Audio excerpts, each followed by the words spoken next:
الحمد لله رب العالمين والصلاة والسلام على سيد الأنبياء والمرسلين محمد وآله وأصحابه أجمعين ومن تبعهم بإحسان إلى يوم الدين أما بعد.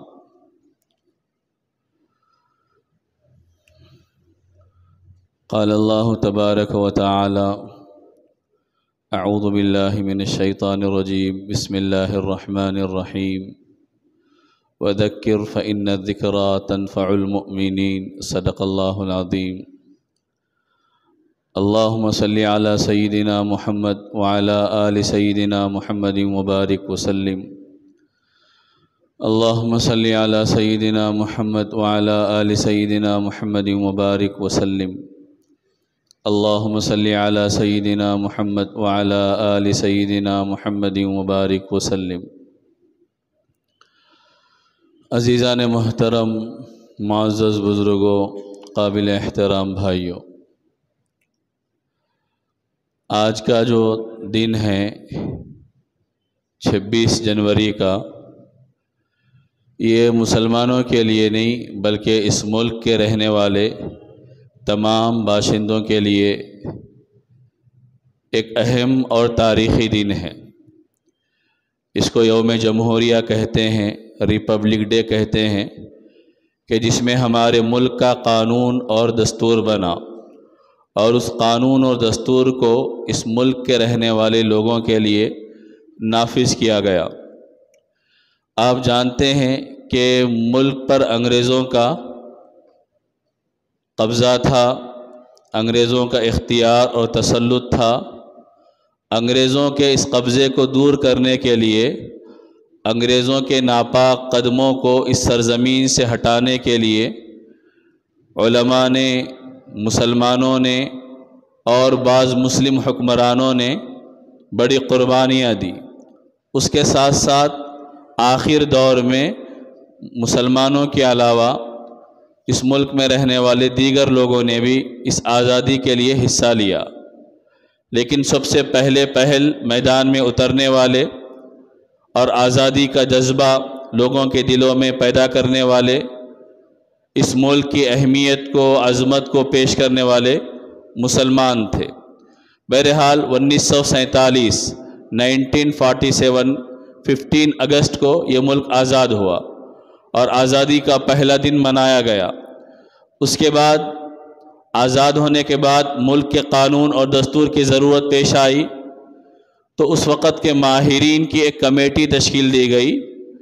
اس کمیٹی نے اس ملک کے لیے دستور اور قانون بنانے کی کوشش کی. تقریباً 3 سال کا وقت لگا اور ایک بڑی قیمت اس کے اوپر خرچ ہوئی. پوری دنیا کے قوانین کا ان لوگوں نے مطالعہ کیا، جائزہ لیا. اس کے بعد ایک ایسا قانون اور ایسا دستور تیار کیا گیا کہ جس کے اندر اس ملک کے رہنے والے تمام شہریوں کے لیے حقوق دیے گئے، اختیارات دیے گئے، آزادی دی گئی. چونکہ یہ ملک کسی ایک مذہب کے ماننے والوں کا ملک نہیں ہے، کسی ایک ذات کا ملک نہیں ہے، کسی ایک قوم کا ملک نہیں ہے، کسی ایک قبیلے کا ملک نہیں ہے، بلکہ اس ملک میں مسلمان بھی رہتے ہیں، ہندو بھی رہتے ہیں، سکھ اور عیسائی اور دیگر قبیلوں اور ذات پات کے لوگ بھی اس ملک میں آباد ہے. کئی قسم کے زبان بولنے والے، کئی قسم کے خاندانی تعلقات رکھنے والے، ہر قسم کے لوگ اس ملک میں بستے ہیں. تو ان لوگوں نے یہ کیا کہ ایک ایسا قانون بنایا جائے کہ جس میں کسی کے خلاف کوئی اقدام نہ ہو، بلکہ ہر ایک کو اس ملک میں رہنے والے کو اپنے مذہب پر پوری آزادی کے ساتھ عمل کرنے کی عمل کرنا چاہے تو وہ عمل کر سکے، کسی طرح کی رکاوٹ پیش نہ آئے. یہ ایک لمبی تاریخ ہے، اس کے پیچھے بڑی قربانیوں کی داستانیں ہیں. لیکن اس وقت آپ کے سامنے جو بات ذکر کرنا ہے، جو بات پیش کرنا ہے، وہ یہ ہے کہ جب یہ ملک آزاد ہوا اور اس ملک کا قانون و دستور بنا، اس ملک میں انسانوں کو، یہاں کے رہنے والوں کو حقوق، اختیارات اور آزادی دی گئی ہے. اور اس کے بعد آج کے حالات ہے تو ہمیں کیا لینا چاہیے؟ انشاءاللہ اس سے متعلق کچھ باتیں ذکر کی جائیں گی، لیکن پہلے یہ بات ہم لوگوں کو ذہن میں رکھنا ہے کہ آج جو لوگ اس ملک میں چاہے وہ آزادی کا جشن منا رہے ہوں، اس ملک کے آزاد ہونے کی خوشی منا رہے ہوں، یا اس ملک کے قانون بن جانے کی خوشی منا رہے ہوں، یہ خوشی اس وقت تک ان کی ادھوری، ناکام، نامکمل ہے جب تک کہ وہ اس ملک میں رہنے والے تمام باشندوں کو ان کا مذہب جو ان کو آزادی دیتا ہے اس کا حق نہ دے، ان کو ان کے مذہب پر عمل کرنے کی آزادی نہ دے۔ اگر وہ ان کے مذہب پر عمل کرنے کی رکاوٹیں پیدا کریں گے، ان کے حقوق کو چھینتے جائیں گے، تو وہ اس ملک کے خیرخواہ نہیں بنیں گے، ہمدرد نہیں بنیں گے۔ آپ تھوڑی سی یہ لوگ جو آج کے زمانے میں جھنڈے لہرا کر، پرچم لہرا کر خوشی منا رہے کہ ملک آزاد ہو گیا، قانون بن گیا، ان کو معلوم ہونا چاہیے کہ اگر تم 200-300 سال کی تاریخ پڑھو گے تو تم کو معلوم ہوگا کہ اس ملک کو آزادی دلانے کے لیے مسلمانوں نے کیسی جد و جہد کی ہے، مسلمانوں نے کیسی قربانیاں دی ہے۔ آج میرے بھائیوں، میرے بزرگوں، صورتحال یہ ہے کہ مسلمان خود اپنی تاریخ سے واقف نہیں ہے، مسلمان نسل اور نوجوان خود اپنی تاریخ سے واقف نہیں ہے۔ ایک طرف یہ سازشیں چل رہی ہے کہ مسلمانوں کی تاریخ کو نصابوں سے، کتابوں سے نکال دیا جائے۔ اسکول میں پڑھنے والا بچہ، کالج میں تعلیم حاصل کرنے والا، یونیورسٹی میں پڑھنے والا، وہ اپنی کتابوں کو پڑھے گا تو اس کو مسلمانوں کے کارنامے معلوم نہیں ہوں گے، اس کو چند نام اس کے اندر رکھ دیے گئے ہیں، بس انہی ناموں کی تذکرے ہوتے ہیں، انہی ناموں کو پڑھوایا جاتا ہے، انہی لوگوں کی قربانیوں کو یاد دلایا جاتا ہے۔ ایسے ماحول میں جب ایک بچہ تعلیم پا کر آگے بڑھے گا اور پروان چڑھ کر نوجوان بنے گا تو اس کے ذہن و دل میں تاریخ معلوم نہیں رہے گی کہ ہمارے لوگوں نے کیا کیا ہے۔ ہمارے لوگوں کے اوپر سے الزامات لگائے جا رہے، ہمارے بادشاہوں کے اوپر الزامات لگائے جا رہے، ہمارے حکمرانوں کی تاریخ کو، ان کے کردار کو بس کرنے کی کوششیں کی جا رہی ہے۔ تو آپ تھوڑی دیر کے لیے سوچئے کہ ایسے دور میں میرے اور آپ کی ذمہ داری نہیں ہے کہ ہم اپنے اسلاف کی تاریخ کو یاد رکھیں، اپنے بزرگوں کی قربانیوں کو جاننے والے بنے۔ ہمارے نوجوان جو دنیا کی ہر تاریخ کو معلوم کرنا چاہتے ہیں اور انٹرنیٹ اور موبائل پر رہ کر ہر چیز کو سرچ کر کے جاننا چاہتے ہیں، لیکن ہم کو یہ توفیق نہیں ملتی کہ ہم کسی ماہر سے، کسی عالم سے پوچھ کر آزادی کی جنگ میں لڑنے والے علماء کی تاریخ کو پڑھیں، آزادی کی جنگ میں اپنی جانوں کی قربانی دینے والے مسلمانوں مجاہدوں کے کارناموں سے واقف ہو۔ دنیا ایک تاریخ پڑھا رہی ہے، ہم اسی تاریخ کو پڑھ کر یہ سمجھ رہے کہ ہمارا کوئی کردار نہیں ہے، ہمارا کوئی کارنامہ نہیں ہے، ہمارا کوئی کام نہیں ہے۔ آج جو صبح بچے اسکول گئے، ان بچوں سے آپ شام میں پوچھئے کہ آپ کو کیا سمجھایا گیا، کیا لیکچر دیا گیا، کیا اسپیچ ہوئی، تو یہ بتائیں گے کہ فلاں لوگوں نے اس ملک کی آزادی میں حصہ لیا ہے۔ جیسے آزادی میں قربانی دینے والے علماء کو بھلا دیا گیا، ویسے ہی دستور بنانے کے اندر جو علماء تھے، جو دانشور تھے، جو پڑھے لکھے مسلمان تھے، ان کے ناموں کو بھی حذف کر دیا گیا۔ آج ہم کو وہ بھی نہیں معلوم ہے کہ کن مسلمانوں نے، کن ماہرین نے، کن دانشوروں نے اور کن علماء نے دستور بنانے کی جو کمیٹی تشکیل دی گئی تھی ان میں وہ لوگ بھی شریک تھے۔ جیسے مولانا ابوالکلام آزاد رحمۃ اللہ علیہ مجاہد آزادی بھی تھے، ملک کے پہلے وزیر تعلیم بھی تھے، اور دستور جب بن رہا تھا اس دستور کمیٹی کے، ورکنگ کمیٹی کے وہ ممبر بھی تھے۔ اسی طرح مولانا حفظ الرحمان سیوہاروی رحمۃ اللہ علیہ مجاہد ملت، جو اس وقت جمعیت العلماء کے جنرل سیکریٹری تھے اور رکن پارلیمنٹ تھے، وہ بھی جو کمیٹی تھی دستور بنانے کی، قانون بنانے کی، اس کے ممبر تھے۔ مولانا حسرت موہانی رحمۃ اللہ علیہ اس کے ممبر تھے۔ اس کے علاوہ علماء نے لکھا ہے تقریباً 60 سے زیادہ مسلمانوں کے ناموں کو تحقیق کر کر، تفتیش کر کر، جانچ کر ان کے ناموں کو نکال کر بتایا گیا ہے کہ وہ لوگ ہیں کہ جنہوں نے اس ملک کے دستور بنانے میں اپنی قابلیت کو، اپنی صلاحیت کو اور اپنی ذہانت کو لگایا ہے۔ تو ایک ایسے دور میں ہم جی رہے ہیں جہاں ہمارے دشمن ہماری تاریخ کو مٹانے، ہمارے کردار کو نظر انداز کرنے، ہمارے بزرگوں کے کارناموں پہ پانی پھیرنے کی ہر ممکن کوشش کر رہے ہیں، تو دوسری طرف مسلمان غافل بن کر جی رہے، لا علم بن کر جی رہے۔ نہ مسلمان نئی نسل کو معلوم ہے، نہ ان کے بڑوں کو معلوم ہے، نہ ایسے خاص دنوں میں ہم ان کے تذکرے کرنے کو ضروری سمجھتے ہیں۔ یاد رکھیے علماء نے لکھا ہے کہ جو قوم اپنی تاریخ سے کٹ جاتی ہے اس کا مستقبل بھی ختم ہو جاتا ہے۔ جس قوم کو اپنی تاریخ معلوم نہ ہو، اپنے کارنامے معلوم نہ ہو، وہ مستقبل میں کیا کہہ کر یہ کہے گی کہ ہمارے لوگوں نے بھی کام کیا ہے، ہمارے لوگوں نے بھی قربانیاں دی ہے۔ تو میرے بزرگوں، میرے بھائیوں، ایک بڑی اس وقت کی صورتحال افسوسناک مسلمانوں کی ہے۔ ہمارے مسلم مینجمنٹ اسکول چلتے ہیں، مسلمان انتظامیہ ہے، بہت سارے لوگوں کے اسکول ہے، لیکن وہ لوگ بھی اس کا اہتمام نہیں کرتے کہ بھائی آپ 15 اگست کو یا 26 جنوری کو کسی اچھے عالم کو اس موضوع پر بلائیں اور اپنے بچوں کے سامنے تقریر کرائیں تاکہ وہ جنگ آزادی میں مجاہدین کے جو کارنامے تھے، مسلمانوں کی جو قربانیاں تھیں، ان قربانیوں کو پیش کر سکے تاکہ بچوں کو معلوم ہو سکے۔ بس وہاں پر بھی وہی لے دے کے چند ناموں کے تذکرے ہو رہے، اس کے بعد کچھ بانٹ کر چھٹی کر دی جا رہی، لیکن اپنی نسلوں کو تاریخ سے واقفیت کی کوشش اس وقت نہیں کی جا رہی۔ تو ہماری ذمہ داری ہے کہ ہم ان حالات میں جہاں ایک عجیب و غریب صورتحال اس وقت ملک کی چل رہی ہے، ایسی صورتحال میں اپنے بڑوں کی تاریخ کو جاننا، اپنی نسلوں کو بتانا، تاکہ نسل در نسل یہ قربانیاں ہمارے سینوں سے منتقل ہو سکے اور ہماری نسلیں اور ہمارے بچے فخر کے ساتھ یہ کہہ سکے کہ مسلمان اس ملک کا حصے دار ہے، کرایہ دار نہیں ہے۔ مسلمان اس ملک کا باوفا شہری ہے۔ مسلمانوں نے تم سے زیادہ قربانیاں دی ہے، مسلمانوں نے تم سے زیادہ اپنی جانوں کا نذرانہ پیش کیا ہے۔ مسلمانوں نے سب سے پہلے میں ایک دو تاریخیں آپ کے سامنے ذکر کروں۔ سب سے پہلے اورنگزیب علیہ الرحمہ کے انتقال کے بعد جب انگریز اس ملک میں داخل ہوئے اور آہستہ آہستہ کے کاروبار تجارت کے ذریعے اپنے پنجوں کو مضبوط کرنے لگے، تو پہلا بادشاہ تھا بنگال کا نواب سراج الدولہ، کہ جس نے محسوس کر لیا تھا کہ یہ انگریز اس ملک کو لوٹنے کے لیے اور یہاں کے باشندوں کو، رہنے والوں کو غلام بنانے کے لیے آئے ہیں۔ تو اس کے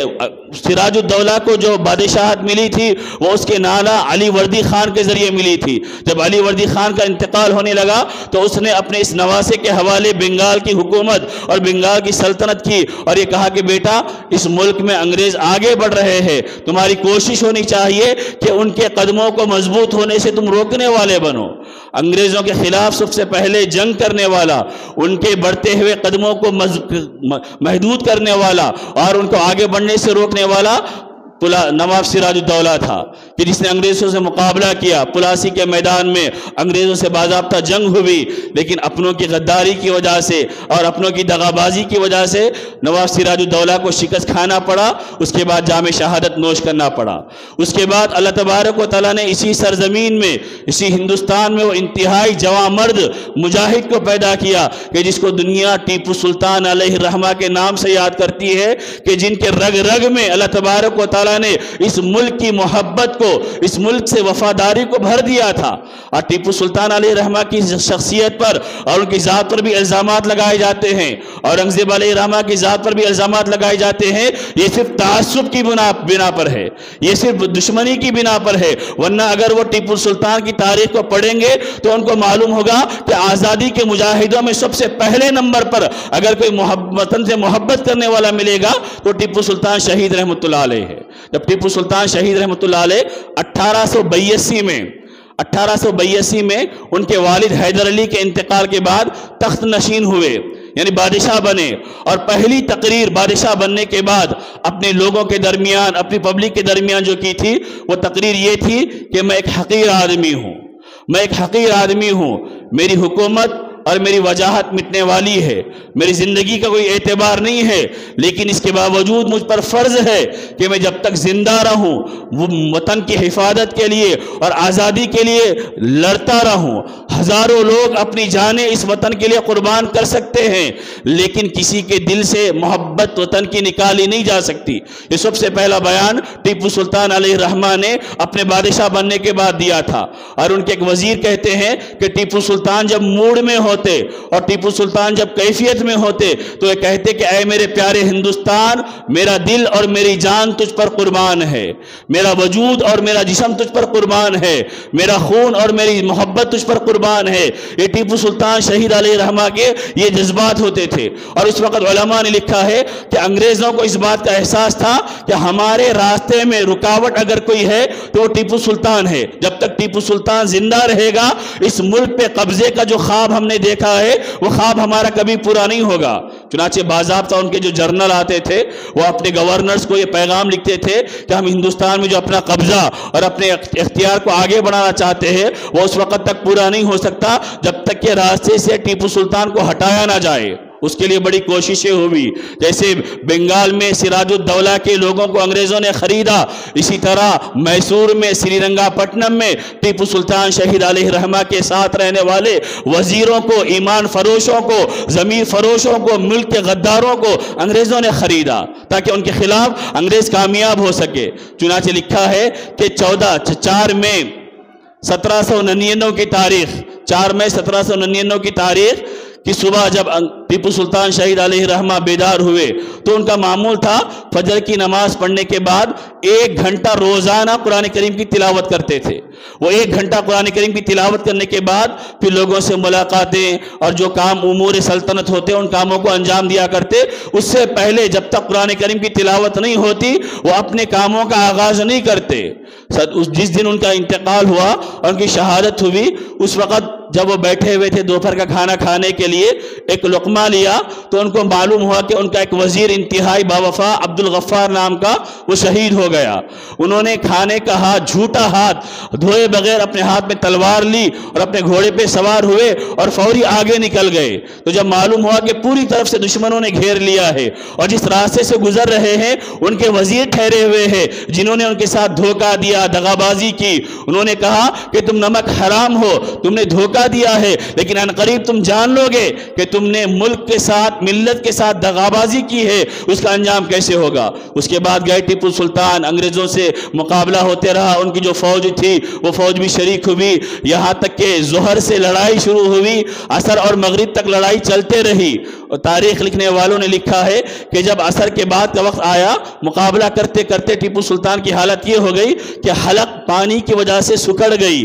وہ بار بار پانی طلب کرتے تھے۔ ان کا ایک نو مسلم نوکر تھا راجہ خان نام کا کہ جس کے پاس ہمیشہ ٹیپو سلطان کا پانی کا مشکیزہ ہوا کرتا تھا۔ ٹیپو سلطان نے ان سے کہا کہ مجھے کچھ پانی پلا دو، لیکن یہ بھی بک گیا تھا اور اپنے ایمان کو بیچ دیا تھا، اس نے پانی دینے سے انکار کیا۔ مسلسل پانی وہ مانگتے رہے لیکن پانی نہیں دیا گیا۔ جب 2 گولیاں ان کے سینے پہ لگی اور وہ نیچے گر گئے، اسی راجہ خان نے آ کر کہا تھا کہ بادشاہ سلامت، ابھی بھی موقع ہے، اگر آپ اپنے آپ کو انگریزوں کے حوالے کر دیں گے تو انگریز آپ کو چھوڑ دیں گے۔ تو اس وقت ٹیپو سلطان نے وہ تاریخی جملہ کہا تھا کہ گیدڑ کی 100 سال کی زندگی سے شیر کی ایک دن کی زندگی بہتر ہے۔ اس وقت ٹیپو سلطان نے کہا تھا کہ میں آخر وقت میں اپنی زندگی کو انگریزوں کے حوالے نہیں کروں گا، ایسی زندگی کس فائدے کی کہ جہاں آدمی جا کر شکست کھا لے اور اپنے آپ کو ظالموں کے حوالے کر دے۔ تو اس وقت انہوں نے کہا تھا کہ گیدڑ کی 100 سال کی زندگی کے مقابلے میں شیر کی 1 دن کی زندگی بہتر ہے۔ اور اس کے بعد پھر آخری گولی ان کی کنپٹی میں لگی، جام شہادت انہوں نے نوش کیا۔ کتنی دیر تک ان کا جسم گرم رہا اور آنکھیں کھلی ہوئی تھی۔ انگریزوں کی یہ صورتحال تھی کہ ان کی ناش کے قریب آنے کی ہمت نہیں تھی، وہ ڈر رہے تھے کہ ایسا نہ ہو کہ ہم قریب جانے کے بعد ٹیپو سلطان ایک دم اچانک اڑ جائے اور ہمارا جسم ہماری گردنوں کو کاٹ دے۔ اتنا رعب، اتنا دبدبا، اتنی ہیبت انگریزوں کی تھی۔ قریب آ کر جب معلوم ہوا کہ انہیں انتقال ہو گیا تو جسم کو ہاتھ لگائے تو جسم انتہائی گرم تھا، تو پھر ڈر ہونے لگا کہ کہیں انگریز یہ ٹیپو سلطان زندہ تو نہیں ہے۔ لیکن جب آخری میں سب معلوم ہو گیا کہ ان کا انتقال ہو گیا اور جام شہادت نوش کیا، تو اس وقت کا جو جنرل تھا حارث، اس نے ان کی ناش کے پاس قریب ہو کر خوشی میں ایک آواز لگاتے ہوئے کہا کہ ہندوستان آج سے ہمارا ہے، ہندوستان آج سے ہمارا ہے، اس ملک کو ہمارا بننے سے اب کوئی نہیں روک سکتا۔ میرے بزرگوں، میرے بھائیوں، یہ قربانیاں ہمارے ان بادشاہوں کی، ہمارے ان حکمرانوں کی ہے کہ جن کے دل میں اور جن کے رگ و ریشے میں محبت بسی ہوئی تھی۔ ان کے باپ حیدر علی کے بارے میں لکھا ہوا ہے، وہ اپنے دوستوں کی مجلس جب ہوتی تو یہ کہتے تھے کہ میری یہ خواہش ہے کہ اس ملک سے ناپاک یہ نصرانیوں کو، انگریزوں کو میں نکال باہر کروں۔ ایسے کارنامے دینے کے بعد، ایسی قربانیاں دینے کے بعد یہ ہندوستان انگریزوں کی غلامی سے آزاد ہوا۔ مورخین نے لکھا ہے کہ 1757 سے لے کے 1857 جو 100 سال کا دورانیہ اور عرصہ ہے، اس پورے عرصے میں اگر انگریزوں کے خلاف کوئی جنگ کرتے رہے تو وہ صرف مسلمان ہے، کوئی اور قوم نہیں تھی۔ 1857 کے بعد کے حالات میں ہمارے علماء نے اور ماہرین نے مسلمانوں کے ساتھ غیروں کو بھی شریک کیا، لیکن نواب سراج الدولہ سے لے کے 1857 کا جو دور غدر کا کہتے ہیں، اس پورے دور میں 100 سال تک صرف تنہا مسلمان میدان جہاد میں اس ملک کی آزادی کے لیے، انگریزوں کو بھگانے کے لیے، اس ملک کے رہنے والے تمام شہریوں کو انگریزوں کی غلامی سے نجات دلانے کے لیے لڑتے رہے، مجاہدے کرتے رہے اور قربانیاں دیتے رہے۔ ایک انگریز ایک ہندو رائٹر اور مورخ ہے، اس نے لکھا ہے کہ 1857 میں 5 لاکھ مسلمانوں کو پھانسی کے پھندے پر لٹکایا گیا۔ صرف 1857 کی جو جنگ تھی اس میں 5 لاکھ مسلمانوں کو پھانسی کے پھندے پر لٹکایا گیا۔ انگریز رائٹر ٹامسن نے لکھا ہے کہ مسلمانوں کے ساتھ یہ سلوک ہوتا کہ دلی شہر کا کوئی جھاڑ ایسا نہیں تھا کہ جہاں مسلمانوں کی اور علماء کی لاشوں کو نہ لٹکایا گیا ہو۔ وہ ہاتھی کے اوپر ایک مسلمان کو بٹھا کر لاتے، جھاڑ سے پھانسی کا پھندا لٹکا ہوا ہوتا، پھانسی کا پھندا گلے میں ڈال دیا جاتا اور ہاتھی کو آگے بڑھا دیا جاتا اور ان کی ناش تڑپ تڑپ کر جام شہادت نوش کر لیتی۔ بعض نے لکھا ہے کہ مسلمانوں کو توپ کے دہانے پر، توپ کے منہ پر لا کر رسیوں سے باندھ دیا جاتا اور توپ چلا دیا جاتا، مسلمانوں کے جسم کے ٹکڑے ٹکڑے ہو کر وہ ہوا میں بکھر جاتے۔ ایسی قربانیاں ہم مسلمانوں نے دی ہے، ایسے وفا کے نذرانے ہم مسلمانوں نے دیے ہیں، تب جا کر 1947 میں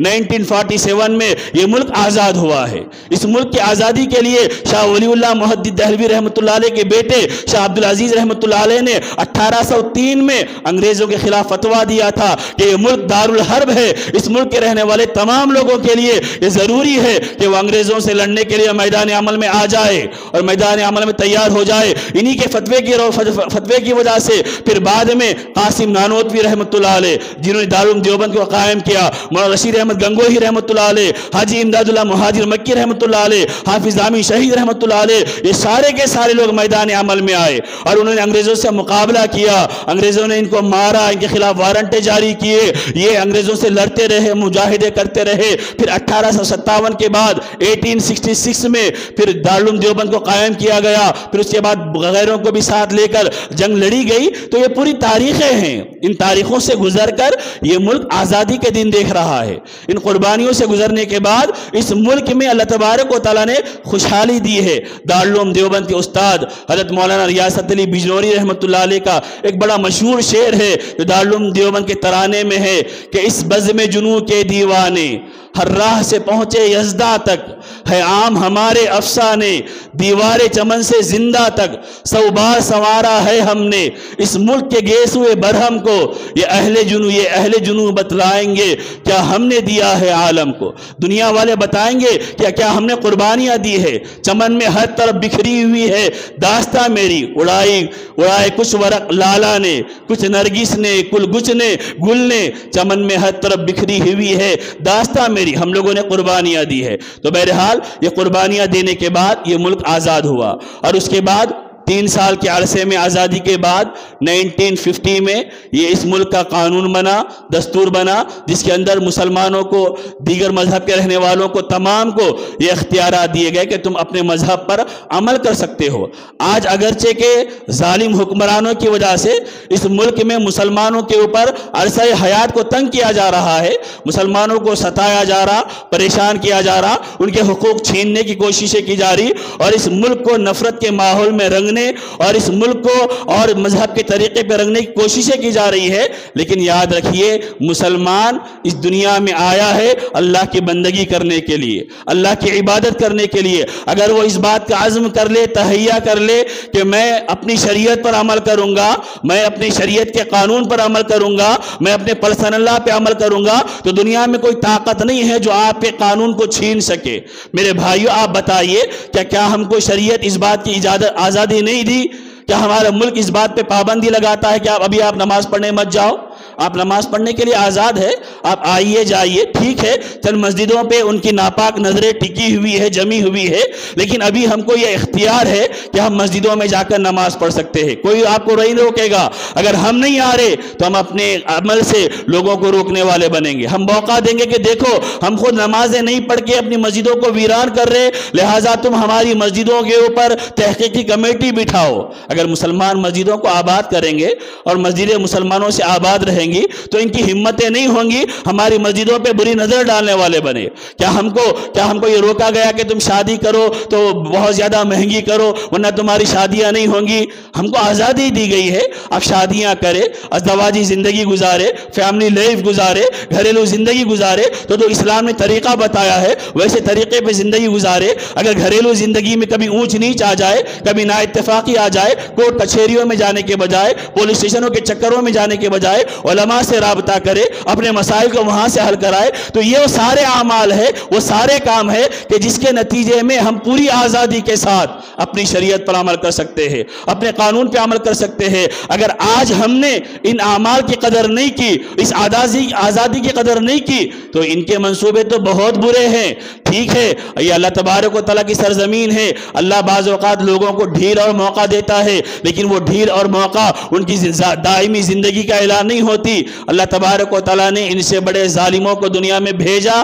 اور ان کی حکومت کا وقت ہونے کے بعد اللہ نے ان کی حکومتوں کو ختم کیا، برباد کیا، اور قیامت تک آنے والے لوگوں کو بتایا کہ جو ظلم اور تشدد کو اپنی حکومت کی پہچان بنا لیتے ہیں وہ دنیا میں عبرت کا نشان بنتے ہیں۔ فرعون کی تاریخ ہے، حامان کی تاریخ ہے، اس کے علاوہ اور تاریخیں ہیں، اور مکہ میں مدینے میں محمد رسول اللہ کو ستانے والوں کی تاریخیں ہیں۔ اسلام ابھرنے کے لیے آیا ہے، اسلام مٹنے کے لیے نہیں آیا، مسلمان عروج کے لیے آیا ہے، مسلمان دبنے کے لیے نہیں آیا۔ اللہ نے قرآن کریم میں صاف فرمایا، هو الذی ارسل رسولہ بالہدی ودین الحق لیظہرہ علی الدین کلہ ولو کرہ الکافرون۔ اللہ اس اسلام کو غلبہ دے گا، چاہے مشرکوں کو ناپسند ہو، کافروں کو جلتا ہو، اللہ اسلام کو غلبے کے لیے دنیا میں بھیجا ہے۔ اب میری اور آپ کی ذمہ داری ہے اس غلبے کے لیے اپنی صلاحیتوں کو لگائے۔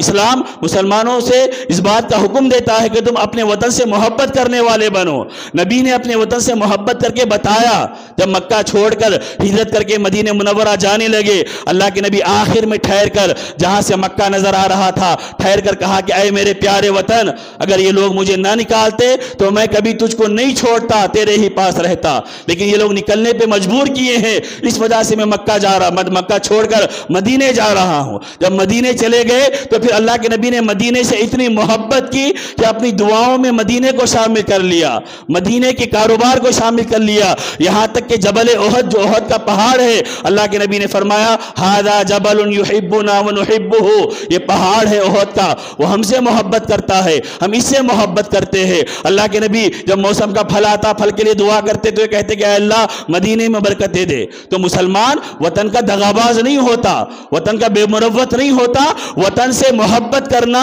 مسلمانوں کی سرشت میں ہے، وطن سے پیار کرنا، وطن کی ترقی کے لیے، کامیابی کے لیے اپنی جانوں کو لٹانا، یہ اسلام کی تعلیمات کا حصہ ہے۔ جو الزامات لگائیں گے وہ لگائیں گے اپنی سیاست کو چمکانے کے لیے۔ تو ہماری پہلی ذمہ داری یہ ہے کہ اپنی تاریخ سے واقف ہو، دوسری ذمہ داری یہ ہے اپنے بچوں کو تاریخ سمجھائے، پڑھائے اور تاریخ بتائے، تیسری ذمہ داری یہ ہے کہ یہ جمہوریت کا دن ہے، ریپبلک ڈے ہے، کہ جس میں